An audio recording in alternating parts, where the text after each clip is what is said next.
Jason with BMBR, episode number 2. So today, decided to have cats over just chilling, and we're going over the periodic table of elements. So I decided to pick this one because, I've been curious about, space and all this type of stuff for a long time, and I'm sure all of you guys have as well. But it's different when you're, you got all of them right in front of you.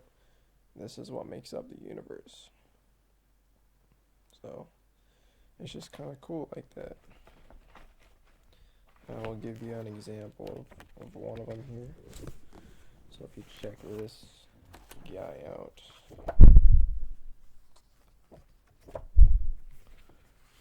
Okay. This one's alright. Got good old thallium right here. I know it's dark, but cats. And I'll leave the rest of it to you. But basically, it gives just some good examples of the common uses of everything. Oh, here's my favorite.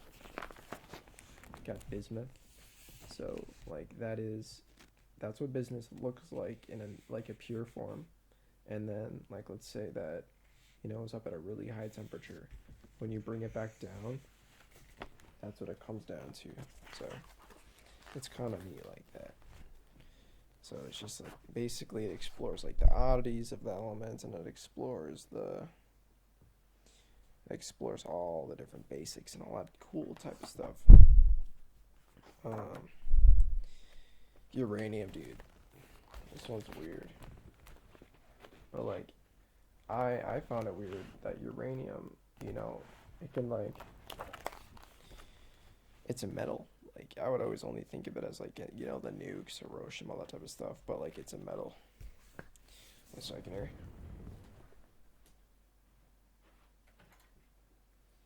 There we go. This will help with the pictures and stuff. It's pretty late at night, so I'm trying to be a little bit more quiet here. Here is some good old Neodymium. I'm showing you guys the weird ones because, I'm not just going to show you the simple ones right away. There's a lot of metals that just look so much alike that, they're really basically all the same in terms of what they look like, but they have different qualities, obviously. Here's one. Here's copper. I hope y'all know this one. Good old copper, yeah. It has a cool little picture right here, uses for it in the past, all that type of jazz. So it's kind of neat. It just has all the uses for it for everything that's happened, the important stuff. This one's a dope one. Look at that. Look at that.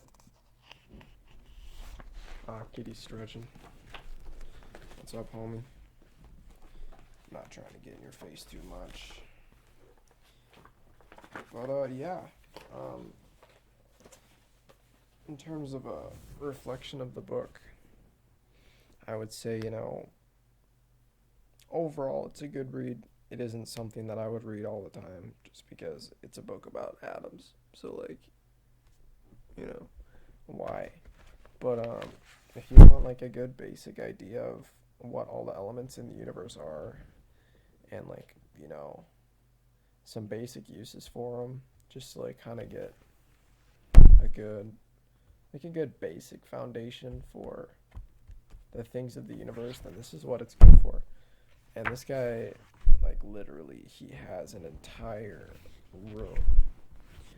He built a periodic table bench in which he literally made a periodic table.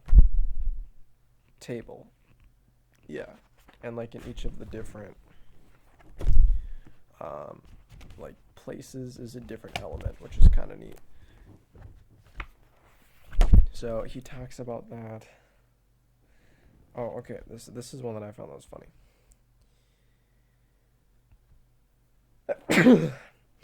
Himalayan sea salt is sold with claims that it's healthier to eat than regular salt, in part because it contains a laundry list of elements. including dysprosium, which is not healthy to eat, making the claims more than a little suspect. It's also sold in huge solid chunks like this one, which has been turned into a lamp by hollowing out a cavity inside. So it's like, whoa, okay, bro. I didn't know that. I ate some salt rock sometimes, but apparently that's unhealthy for you. This one was also funny. Tungsten shot is better than lead shot in many ways and less harmful to the environment. So it's like basically, you know, if we're gonna be at war, right, we might as well be environmentally friendly. And I'm like, okay. Like, I don't know, it was funny. Platinum. This one's pretty good. Platinum's so goated because it's super hardy and it's everyone wants platinum. Like you can get platinum whatever you want because it's one of those elements that you know, everyone strives for. So I thought it was neato. And basically like why they strive for it is because like you can pour acid on it and it won't like deteriorate or anything like that. It'll just stay. I think, oh yeah, I've already showed you uranium. Here's Neptunium. And as far as I'm aware, there's no remnants from the Neptune and Neptunium. Unfortunately. Why would they name it Neptunium? Like, which one came first, you know? They don't talk about that. It's lame. Here's the author of this dude. Look at this guy. He looks crazy. Get you a little bit closer. Sorry, cats. Look at that guy. He's crazy.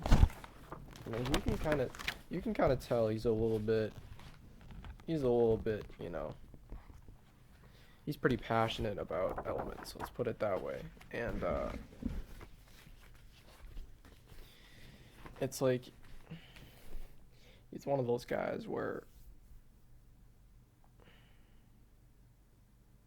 he's like, it makes sense in his own world, but like his priorities of what makes sense are kind of messed up.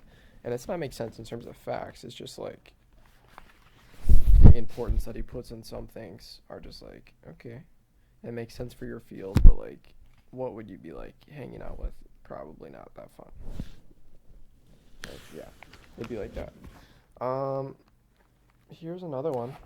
Iron, the only element to have an iron 8 based off of it. So, neato on that one. Kitty's like, bro, why are you messing up my sleep? And I'm like, well, you're on my bed, so bite me. But yeah, this book, what I recommend it, you know, it was a good read. Like, I would recommend checking this book out to read. Just to get the basic ideas, basic knowledge out of the stuff that you need to do. But not something that I would read all the time. So, give it a shot, and hope you guys enjoyed the video.